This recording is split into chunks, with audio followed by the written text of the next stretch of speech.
Bangkong Kahoy is situated at Barangay Kinabuhayan, Dolores, Quezon Province. Just 2 to 3 hours drive by car from Manila. Hello guys! Welcome to our first ever vlog. So ngayon po, naghahanda po kami para sa pupuntahan po naming camping. Ayan, kung napapansin nyo, nagre-ready kami kung ano ba yung mga dapat naming dalhin for today.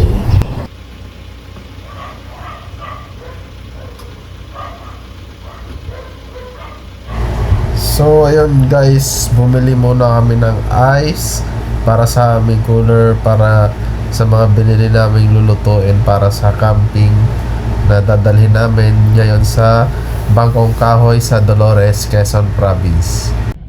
And of course, dumaan din po kami sa water refilling station para mag-refill ng tubig na babaunin namin for the camping, since we should always stay hydrated.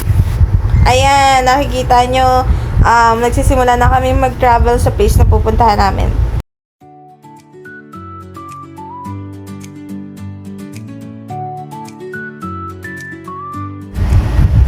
Ito nga po, na dito kami ngayon sa SLEX. Kung nag-Google Maps or Waze kayo, bale baka dito kayo niya idaan dahil mas mabilis dito kaysa pag pumasok kayo dun sa Calamba, sa Turbina. Medyo matraffic pa yung bayan. Eh dito, diretso na kayo sa Santo Tomas. Mas malapit na sa papunta ng way ng San Pablo. So, nag-stop over nga rin po pala kami for a bit dito sa Maydali para bumili ng nakalimutan naming ingredient for the camping.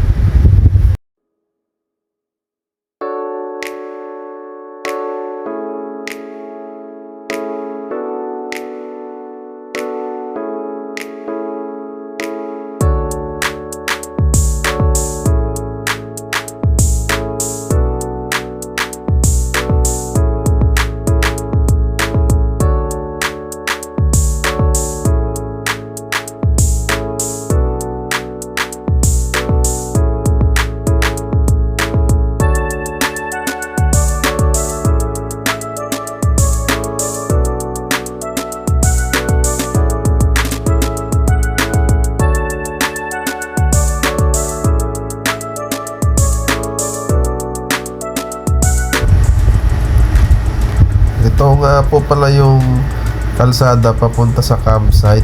Medyo may pagka off-road din siya. Hindi pala, medyo off-road talaga.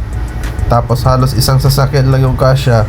Pag may kasalubong, hanap na lang kayo ng pwesto kung saan kayo medyo gigilid para makapagbigayan kayo.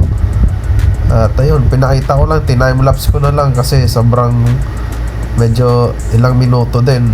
Medyo parang 1 kilometer din siguro hanggang makarating kami sa mismong campsite.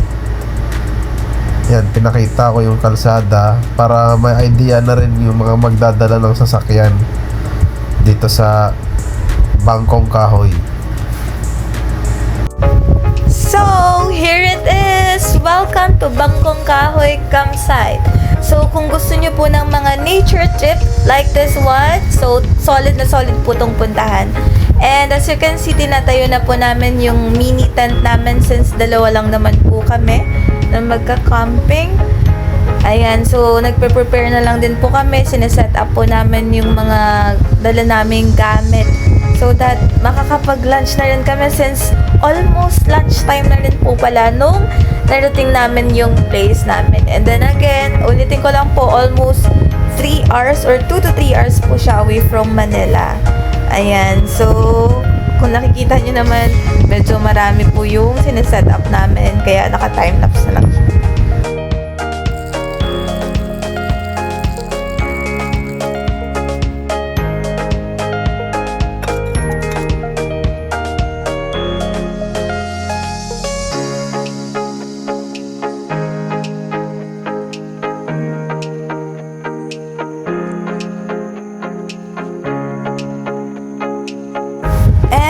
It's lunchtime! Kain po tayo!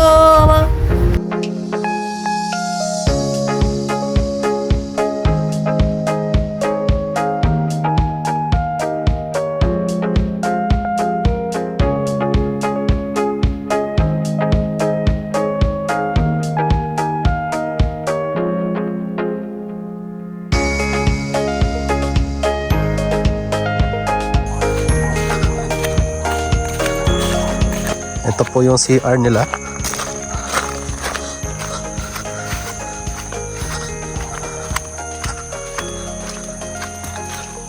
CR, may lababo.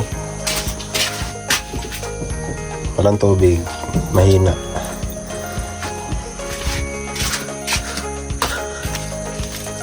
Toilet. Ito may tubig. At gripo. Ito may tubig po. Pwedeng maghugas. Ang kanilang CR.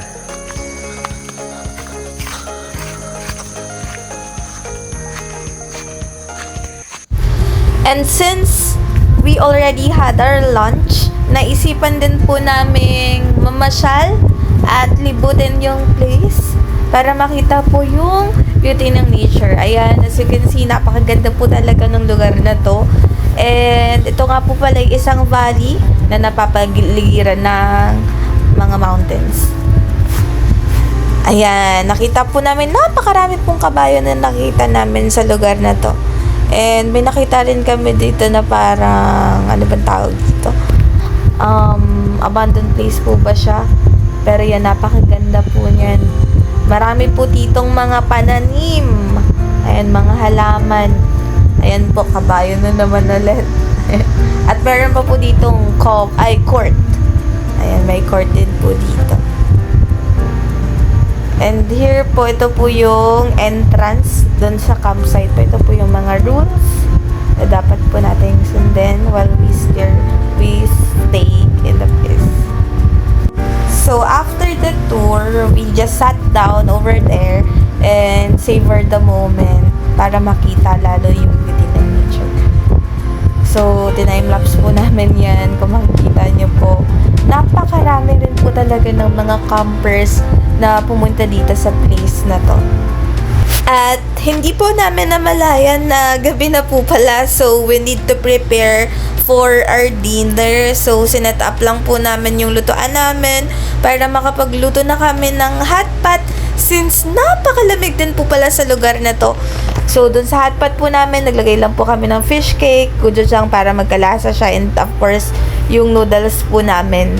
And nagdala din po pala kami ng griller at inihaw po namin yung pork samgyupsal po namin dyan. Meron din po kaming mga dinala na mga side dishes kagaya ng kimchi. So ito po yung mga naluto namin and na-prepare namin for our dinner dito sa campsite. Ayan. So di po ba nakakatakam? And after couple of minutes, ayan na po. So, nag-dinner na po kaming dalawa while savoring the dinner that we made.